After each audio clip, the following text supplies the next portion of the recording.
عزو السلام تنا تقبلوا نزاي تيب شانل تعذبتي كمية تصنحوا نزق وان زدنا يوم وانا وحاوريتا تحيزلكم قريبا لكم مكتالكم بخبر عدم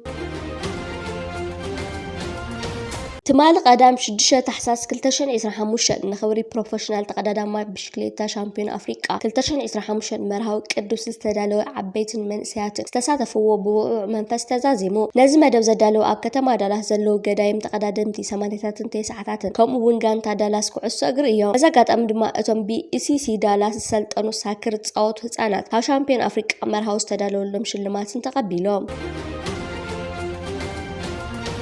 منستر قدات وصاي إرترا لومي أب ساعات قدم قطري أبيت صحفتو لعلوت لوخات منستر قدات وصاي هندي تقبلو أزراريبو زمدنا إرتران هند نوي عامتات زغط رأيو تراي زي كونه هندي أوان بوليتيكا قالت حزب إرترا أو حامساتات إرترا نت أهاجر نختكون هازد مت أهاجرات حنت خوينا أبس وانزي هندي مس إرترا أو حوراو شركة تمركزة ستم دبلوماسية وزمدنا استخلا خوينا أبسلات تمرتي حرشة نقدي ذات كورة ستم من كان هابان تمركز حيال زمدنا زلون هاجراتين منستر زينان حبريتان أتي ما نجور مسكن لعلوي اللوخ هندي أبيت صعفة تقبلوا أبكلتي عوزم دنات تذكر الركبات كايدو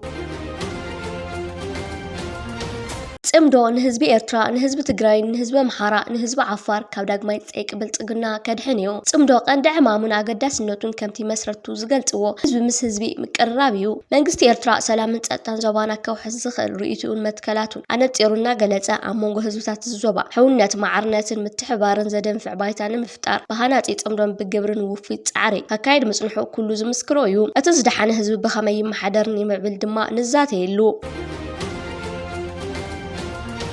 وزحت غازيطات السودان نت بريزيدنت إسياس أفورقي بإسران شعتان حدار كلتشر إسرح مشان نتاق زيوت من محدارة رأس كتما بورت سودان زقبرو عودة بمنغستي هزبن سودان استقبر اللو دموقن معروقن أكبابلا سفح شافانا هيبانو أتي بهزب المنغستي سودان بريزيدنت إسياس أفورقي استقبر اللو كبرز ملو أكبابلا منك أليو كاب حاليت هزب السودان زبقس مارغتن أتحا حزان منغستي إرترا أبقوداي حادناتن مناتن هاجر السودانيو عودات بريزيدنت إسياس السودان حنتي كابتن فولتات هاجرات مسارتو عندي ميزان قرنا أفريكان كيه بحرن مخانان أمر رقاق ملا زوانا دم عبيه بركتو كمزلوان ملغتي زم حلال فينيرو أتن غازيطات عزوزا قداسنت نايت عودات أدلاين نوتن ترقو من زم حلالفو ملغتن نمقلات عمدتاتن قاتاتن وفينين غازيطة ألوان البرهان إسياسن تراخيبو بزبل عرستي بزعبا عزوزا قداسنت نايت عودات سفيح تأبتأب أداليا أتركب المسرح مدلدار استراتيجية وزمدنا كلتين هاجرات كمزقام ونت أبتيبا غازيطة التيار بوغانا أب قداماي قصا بريزيدنت إسياس مس كامل إدريس زراري بزبلا رستي زحاز زينا حيزاوطيا النيل انترناشنال ستابالت غازيطة خا بريزيدنت هاجر إرترا إسياس أفورقي أبورت سودان أبتحت زبل أرستي سفح تأبتأب أقربا غازيطة الكارما بوغانا بدمق أرستي البرهان إسياسن أهلو معبالة السودان إزاتيو كلتي أوزو مدناتات يحيلو أبني حبار ربحا دلوم زواو قدات حنساب إلواوطو أبتحت زبل أرستي نتعودات سفح تأبتأب تحيفاتلو كلنا زن غازيطة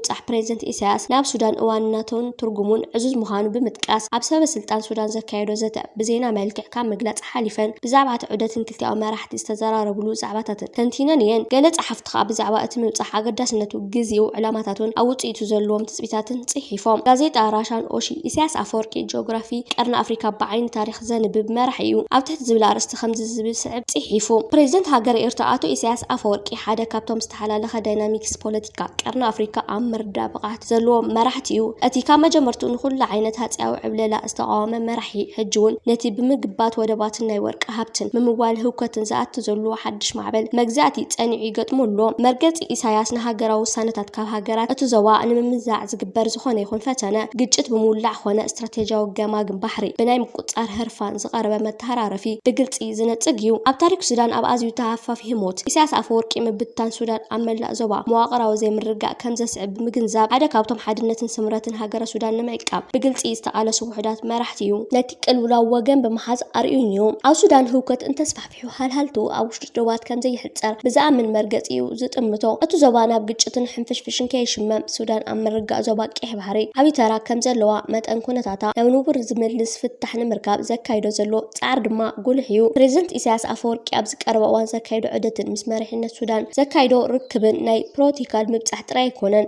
ጉዕዞ ሓበራዊ ምዃኑን ሃገራት ቀርን ኣፍሪካ ካብ እኩይ ምትእትታው ናፃ ዝኾነ ናይ ጸጥታ ሃዋህው ፈጢረን ዳግማይ ክህነፃ ከም ዘለዎንን ጽኑዕ እምነት ዝተንጸባረቐሉ እዩ። ኢሳያስ ሉዓላውነት ብግዝያዊ ቁጠባዊ ሓለፋታት ክቕየር ከም ዘይኽእል መጻብ ምብራቕ ኣፍሪቃ ድማ ብነጻ ድሌት ህዝብታት ጥራይ ክምእዘን ከም ዘለዎ ንምርግጋጽ እቲ ሰፊሕ ተመክሮ ምስክር ምዃኑ ዘረጋግጽ ዑደት እዩ ፈጺሙ። ፕሬዚደንት ኢሳያስ ኣፈወርቂ በዚ ራእይ ሓደ ካብቶም ውሕዳት ጂኦፖለቲካዊ ንቕሓት ናይቲ ዞባ ንምምላስ ካብ ማዕበል ምብታን ንምክልኻል ከምኡውን ሱዳን ወሳን ተራ ዘለዎ ሃገር ብምዃና ብዘይካ እቲ ዞባ ርጉእ ክኸውን ከም ዘይኽእል ብምግንዛብ ሱዳን ምስ ኩሉ ቁስላ ናብ ባህራዊ ቦታ ንምምላሳ ዝጽዕሩ ዘለዉ ወገናት ሓደ ኮይኑ ይቕጽለሎ። ጋዜጠኛ መሐመድ ዑስማን አልራዲ ብወገኑ ዑደት ፕሬዚደንት ኤርትራ ኣብ ሱዳን ብዝብል ኣርእስቲ ከም ዝስዕብ ጽሒፉ ፕሬዚደንት ኤርትራ ኢሳያስ ኣፈወርቂ እቲ ኩናት ምስ ተወልዐ ብኡ ንጹር ህዝባውን መርገጺኡ ዝኣወጀ እንኮ ፕሬዚደንት ኮይኑ ሕጂ እውን ብዘይ ደረትን ኣብ ኩሉ ዓውድታትን ብዘይ ምጥርጣር ብግልጽ ዝረአ ንሱዳን ዝድግፍ ጽኑዕ መርገጺኡ ዓቂቡ ይርከብ። እዚ ዑደት እዚ ተራ ዑደት ኮይኑ ዝሓልፍ ዝመስሎ እንተሎ ንኸይደናገር እቲ ሓቂ ምዝራብ የድሊ። ዞባ እውን ኣህጉራዊ ሚዛን ሓይሊ ዝልውጥ እንኳ ዑደት እዩ። ዝበዝሕ እዋን ርክባት መራሕቲ ብምስጢር ክትሓዝን ብቁሉዕ ዝንገር ዛዕባታት ዘለዎ ብምዃኑ ዝፍለጥ ኩሉ ይንገር ማለት ኣይኮነን። ፕሬዚደንት ኤርትራ ኢሳያስ ኣፈወርቂ ንህዝቢ ሱዳን ሓቀኛ ፍቕሪ ኣብ ምልጋስን ተወፋይነት ኣብ ምርኣይን ብተግባር ዝሰርሕን ዘሎ እዩ። ጸኒሕ ምስላ ከም ዝብለሎ ሓቀኛ ዓርካ ኣብ ግዜ ሽግርካ ዝሕግዝ እዩ። ኣብ ዩኒቨርሲቲ ዓብደልለጢፍ አልሐመድ ዝምህር መምህር ኑርኣዲን ዓሊ ብወገኑ ንዑደት ፕሬዚደንት ኢሳያስ ኣመልኪቱ ኣብ ዝጸሓፎ ዓንቀጽ ከምዚ ክብል ገሊጹ ዑደት ፕሬዚደንት ኤርትራ ኢሳያስ ኣፈወርቂ ኣብ ሱዳን ግዝያዊ ዲፕሎማስያዊ ፍጻመ ዘይኮነ ኣብዚ ኣዝዩ ተሃፋፍሞት ኣብ ታሪክ ዘመናዊት ሱዳን ዓሚቕ ፖለቲካውን ጸጥታውን መልእኽትታት ዝሓዘ ስጉምቲ እዩ። እዚ ዑደት እዚ መጻኢ ዕድል ናይቲ ሃገር ብኩናት ክውሰን ኣብ ዝድልየሉ ዘሎ እዋን ሱዳን ሕጂ እውን ነቲ ኩነታት ዝርድኡን ምርግጋእ ሱዳን መሰረት ምርጋእ መላእ እቲ ዞባ ምዃኑ ዝግንዘቡን ዘባዊ መሓዙት ከም ዘለዋ ዘጉልሕ እዩ። ኢሳያስ ኣፈወርቂ ናብ ፖርት ሱዳን ምእታውን ዝረከቦ ወግዓውን ህዝባውን ኣቀባብላን ብኽልቲኡ ወገን ምውህሃድ ንምዕባይን ሓበራዊ ረብሓታት ንምሕያልን ብፍላይ ኣብ ጉዳይ ጸጥታን ዶባትን ከምኡውን ነቲ ሱዳን ሕጂ ካብ ዝኾነ እዋን ንላዕሊ ዘድልያ ዘሎ ቁጠባዊ ምትሕባር መንገዲ ዝኸፍት እዩ። ኤርትራ ምስቲ ኣብ ቀርኒ ኣፍሪካ ዘለዋ ስትራቴጂካዊ ኣቀማምጣን ፖለቲካዊ ርዝነትን ብሃውሪ ኣይትሰርሕን እያ። እዚ ዑደት እዚ ንመንግስቲ ሱዳን ዝድግፍ ቀጥታዊ መልእኽቲ ኮይኑ እቲ ዞባ ማዕፆ ከም ገሊኦም ዝሓስብዎ ከምዘይተዓፀዋ ዘረጋግጽ እዩ። ተወሳኺ እዚ ዑደት እዚ ኣብቲ ዞባ ሓድሽ ፖለቲካዊ ኣሰላልፋ ምጅማሩ ዘመልክት ኮይኑ ነቲ ኣብ ቅልውላው ሱዳን ጽልዋ ክሕደር ዝህቅን ኣህጉራውን ዞባውን ምትእትታዋት ኣብ ጥዑይ ሓዲዱ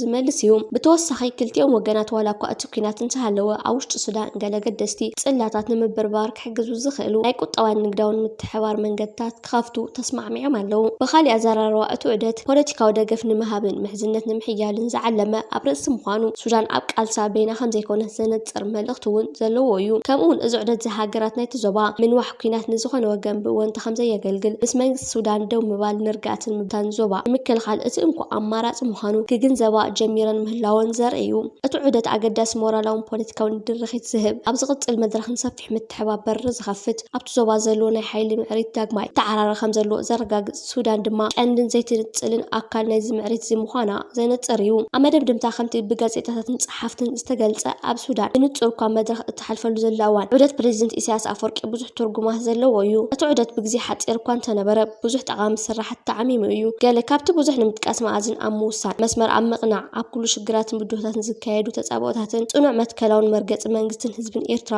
ምስ ኣሕዋት ሱዳናውያን ዳግም ኣረጋጊጹ እዩ። ኤርትራ ኣብ ዝሓለፈ ዓመት ኣብ ካይሮ ብጉዳይ ሱዳን ኣብ ዝተሳዘየ ዋዕላ ድሕሪ ምስታፋ ምስ ተረፉ ጎረባብቲ ሃገራት ሱዳን ብምትሕባር ናይ ደገ ምትእታው ምክልኻል ኣበርቲዓ ሰሪሓ እያ። ምክንያቱ ኤርትራ ቀንዲ ድሌታ ቀርኒ ኣፍሪካ ካብቲ ብሓይልታት ክፍኣትን ተጻብኦን ዝውዕልዎ ኩናትን ግጭታትን ዘስዕቦ ዘሎ ቀጻሊ ጸገምን መከራን ምግልጋል እዩ። እዚ ድማ ድሌት ኩሎም እቶም ንጸጥታን ሰላምን ንምርጋእን ናይ ዞባ ዝህንጠዩ እዩ። ኤርትራ ካብ ጽባሕ ናጽነት ጀሚራ ኣብ ዞባን ጸጥታን ምርጋእን መሰረት ንምንጻፍ ብቐጻሊ ክትጽዕር ጸኒሓን ኣላን። ብኢትዮጵያ ዝወረደ ህልቂት ዜጋታት ምንዳድ ዓድታትን ንፍጻም ዓበይቲ ገበናት ኩናትን ዝኣመሰለ መዝገብ ታሪክ ዓጽያ ንረብሓታት ህዝብታት ናይ ዞባ ምእንቲ ክሰርሕ ኣካይዳ ዞባ ውድብ ኢጋድ ዝተኻኽል ጻዕሪ ኣካይዳ እያ። ኤርትራ ዋላ ድሕርቲ ኣብ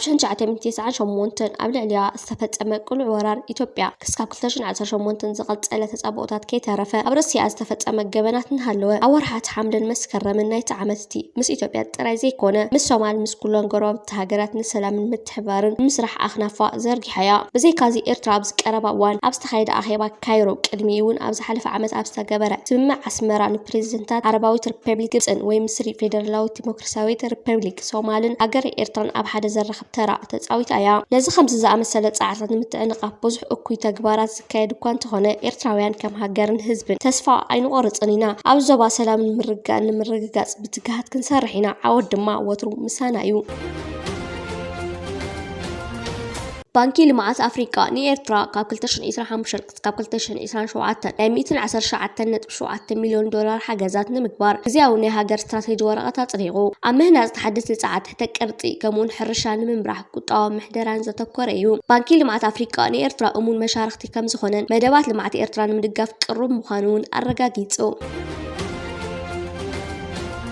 መንግስቲ ኤርትራ ንርሑቕ ብምምዕዳም ምስተን ዘኽብራናን መሻርክትና ኮና ዝደልያ ሃገራት ናይ ምዕባለ ባይታ ክፈጥር ዝተፈላለየ ገስጋስ ኣብ ምክያድዩ ተጸሚዱ ዘሎ በዚ መሰረት ከዓ ኣብ ዝሓለፈ ዋርዕ ፕሬዚደንት ኣሜሪካ ነቲ ምምሕዳር ፕሬዚደንት ነበር ጆ ባይደን ዘበላሸዎ ዲፕሎማስያዊ ዝምድናታት ንምትዕራይ ኣበርቲዑ ይሰርሕ ከም ዘሎ ወግዒ ነጺርዎ ምንባሩ ይፍለጥ። በዚ ድማ ዝምድና ኤርትራን ኣሜሪካን ኣብ ሓጺር እዋን እናዕበየ ከም ዝኸይድ ጥርጥር ዘለ ይኮነን። ፕሬዚደንት ኢሳያስ ኣፈወርቅን ፕሬዚደንት ዶናልድ ትራምፕን ዕላማኦም ድሌታቶም ኣንፈት መሪሕነቶምን ተመሳሳሊ እዩ። እቲ ምንታይ ዕንወት ኩናት ብደንብ ስለዘርድኡ ልዕሊ ዝኾነ ነገር ኣብ ቁጠባን ልምዓትን ኣተኪሮም እዮም ዝሰርሑ። ምስቲ ኤርትራ ዘለዋ ስትራቴጂካዊ ኣቀማምጣ ከዓ ንኣሜሪካ ካብ ቀደም ትምንዮ ጥሙሕነት ብምህላዋ ኣብዚ ሓፀረ እዋን ዕዙዝ ገስጋስ ምዕባለ ከም ዝረአ ይግለጽ። ከም ዝፍለጥ ዓለማዊ ኩነታት እናተቐየረ ይኸይድ ብምህላው ዝምድና ኣሜሪካን ኤርትራን እውን ኣብ ክልቲኣዊ ምክብባር ምትሕጋዝን ተሰሪቱን ብኡ ተቐይዱ ዝኸይድን ይኽብል ፕሬዚደንት ኢሳያስ ኣብሪሁ። ፕሬዚደንት ኣሜሪካ ብወገኑ ሃገሩ ምስ ኤርትራን ካልኦት ቅድሚ ሕጂ ግዳያት ባይደን ዝኾነ ሃገራት ዘለዋ ግብራዊ ምትሕጋዝ ተሰረተ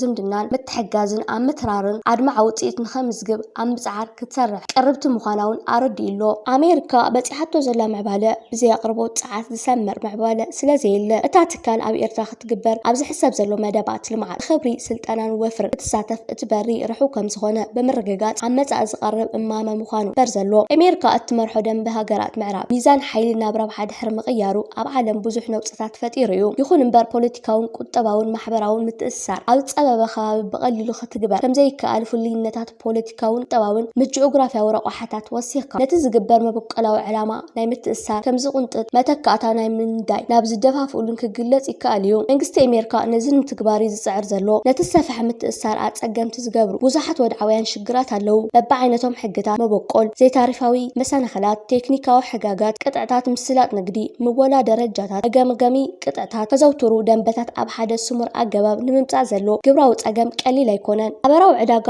ምብራቕ ደቡብን ኣፍሪቃ ንብዙሓት ኩባንያታት ዘዕነወ መስርሕ ምትእስሳር ምዃኑ ይንገር እዩ። ኣብ ኬንያ ሽኮር ዘፍርያ ዓሳስ 10 ትካላት እናሃለዋ ዋጋታት ድኹዕን ዘርእን ከቢርወን እስቲ ካብ ብራዚል ዝኣቱ ተወዳደርቲ ክኾና ስለዘይከኣላ ዝራእተን ናብ ኣናናስ ክቕይራ ተገዲደን እየን። ብመሰረት ሓደ ኣብ 2013 ዝተኻየደ መጽናዕቲ ጥቓ 15 ዝኾና ንሰደድ ዘምስርሓ ኩባንያታት ወፍርን ኣብ ኬንያ ክስሕባ ስለተገደዳ ኣብ 2010 ክሳብ 2012 ዝነበረ ግዜ ናይ 234.4 ሚልዮን ዶላር ወፍሪ ናይ 112 ሚልዮን ዶላር መሸጣ ናብ ዕዳጋታት ምብራቕ ኣፍሪቃ ናይ 164 ሚልዮን ዶላር ዘቤታዊ ወጻእታት ክሳራታት ከምኡውን መጻው ስራሕ ኣጋጢሙ እዩ። ደቡብ ኣፍሪቃ ኣብቲ ዞባ ጥራይ ዘይኮነ እንኮላይ ኣብቲ ዝሰፍሐ ስሉስ ስረረ ብተወዳዳርነት ክዋስእ ዝኽእሉ ከም ኣንግሎ ኣሜሪካዊ ዕደናታት፣ ደቡብ ኣፍሪቃዊ መስተታት ከምኡ ከዓ ፕሮቲያ ሰንሰለታት ሆቴላት ዝኣመሰሉ ኩባንያታት እቱንን ምዃና ዝፍለጥ እዩ። እዚ ከዓ ኤርትራን ደቡብ ኣፍሪቃን ናይ ምትሕጋዝ ሓቢርካ ናይ ምስራሕን መንፈስ ከዓያ ምዃንን እዩ ዝግለጽ። ተወሳኺ ዝሰፍሐ ምትእስሳር ዝሓሸ ቁጠባዊ ቁመናን ዘለዎን ሃገራት እዚ ከባብታት ከም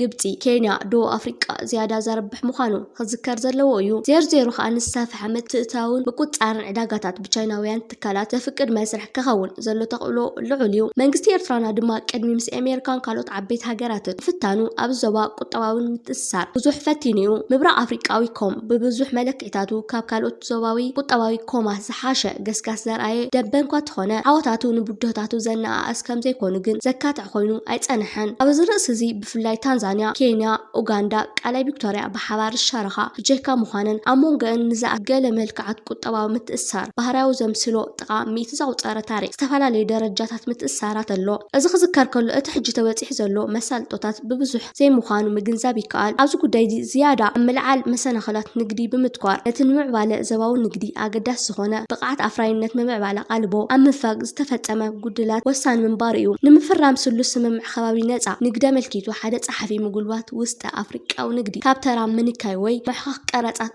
ኣብ ዶባት ንላዕሊ ኣብ ብቕዓት ሃገራት ኣፍሪቃ ካልኦት ንዘድልዮም ኣቑሑት ብተወዳዳሪ ዋጋ ምፍራይ እዩ ዝምርኮስ ብምባል ዘቕርቦ ትዕዝብቲ ኣብዚ ምጥቃሱ ኣገዳሲ እዩ። ተመክሮ ቁጠባዊ ምትእስሳር ዞባ ዘረጋግጾ ካሊእ ሓቂ ብዘይ ፖለቲካዊ ስኒትን ምውናን ሓበራዊ ባህግን ርድኢትን ቁጠባ ቁጠባዊ ሽቶታት ሓደ ዘባዊ ስርርዕ ክወቅዕ ከም ዘይኽእል ወይ ከም ዝኸብድ እዩ ኣድላይነት ቁጠባዊ ምትእስሳራት ኣብ ሕቶ ዝኣቱ ኮይኑ እኳ እንተዘይጸንሐ ተመክሮ ቁጠባዊ ምትእስሳር ኣብ ቀርኒ ኣፍሪካ ብፍላይ ክረአ እንከሎ ትምትእስሳር ፈውሲ ናይ ኩሉ ሽግራት ኮይኑ ከግልግል ከም ዘይክእል በዚ ዘሎ ኩነታት ከዓ ህንጡያት ዕላማታት ናይቶም ምትእስሳራት ንምውቃዕ ዘጸግሙ ምዃኖም ብዙሓት ወገናት ዝሰማምዑሉ እዩ እቲ ጸገም ኣብ ምርጫ ስትራቴጂታትን ብዛዕባ ዕላማታት ምትእስሳርን ካብዚ ዝመጸ ረብሓን ዘሎ ፍልልያትን በዚ እዩ እምበር መንግስቲ ኤርትራ ነቲ ፖሊሲታት ናይ ቁጠባ ምትሕጋዝ ኣፍሪቃውያን ሃገራት ስለዘይክተሎ ተሓይቡ ዝጸንሐ ጥልቀት ናይ ምትእስሳር ካብ ምእላይ ቀረፃውን ዘይቀረፃውን መሰናኽላት ናብ መርሓውን ንግድን ፋይናንሳውን ክስካብ ምርጋጽ ሙሉእ ቁጠባዊ ውህደትን ምቋም ሓበራዊ ፈጻሚ ፍርዳዊ ሓጋጊ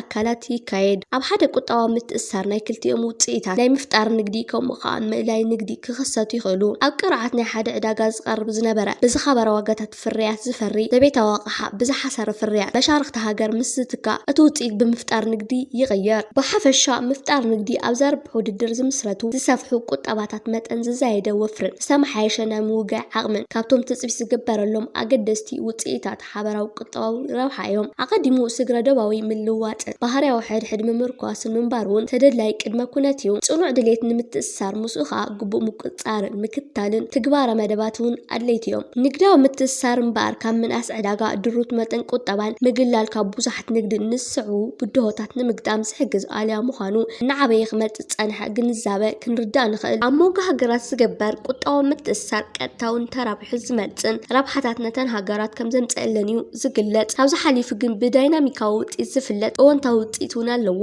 ኣብ ትሕቲ ከም ዝኣምሰላ ኩነታት መሓላኻታት ኣብ ዝለዓሉ ኣብ ሞንጎ ኣቕረብቲ ዝዓበየ ውድድር ከዓ ይፍጠር ዝዛየደ ጠለብን ሰፍሐ ዘቤታዊ መጠነ ዕዳጋ ገዚፍ ቁጠባታትን ዝዛየደ ኣድማዕነትን ዕድላት ብምኽፋት ከዓ ምዕባለ ይፈጥሩ በዚ ድማ ኣብ ሞንጎ ኤርትራን ኢትዮጵያ ዝነበረ ቁጠባዊ ምትእስሳር ንስርዓት ኢትዮጵያ ኣብ ልዕሊ ኤርትራ ኣብ 1998 ኩናት ካብ ምእዋጅ ክገትኡ ዘይምኽኣሉ ከምኡ ከዓ ኣብ ሞንጎ ሰሜን ሱዳንን ደቡብ ሱዳንን ዝነበረ ሕድሕድ ምምርኳስ ነተን ሃገራት ናብ ግጭት ካብ ምምራሕ ከም ዘይገተአንን ነቲ ክልቲአን ዝኻሰረኦ ረብሓታት ተመሊሰን ንኽጥቀማሉ ዝምድናታትን ናብ ንቡር ንምምላስ ከም ዘይደርኽን ዝተረኣዩ ተመክሮታት ከባቢና ካብዞም ተጠቀስቲ እዮም ንግዳዊ ምትእስሳር ኤርትራን ኣሜሪካን እምበር ዝህብዎ ጥቕምታትን ብፍላይ ከዓ ብቁጠባ ብዙሕ ኣብ ዘይማዕበላ ሃገራት ዝምስረቱ ዞባዊ ስርርዓት ብዙሓት ክትዓት ዘልዓሉ ኣርእስታት እዮም መጽናዕቲ ዓለማዊ ባንኪ ዝእቶ ምትእስሳራት ኣብ ሞንጎ ድኻታት ሃገራት ምዝኸውንን እቲ ሓበራዊ ታሪፍ ወጻኢ ልዑል ምዝኸውንን ውጽኢቱ ብዘየወላውል ምእላይ ንግዲ ወይ ምትካ ኣድማዕቲ እታወት ወጻኢ ብኽቡር ዋጋታት ብዝፈርዩ ዞባዊ ፍርያታት እዩ ዝኸውን ኣብ ዝብል መደምደምታ ክበጽሕ እንከሎ ካልኦት ከዓ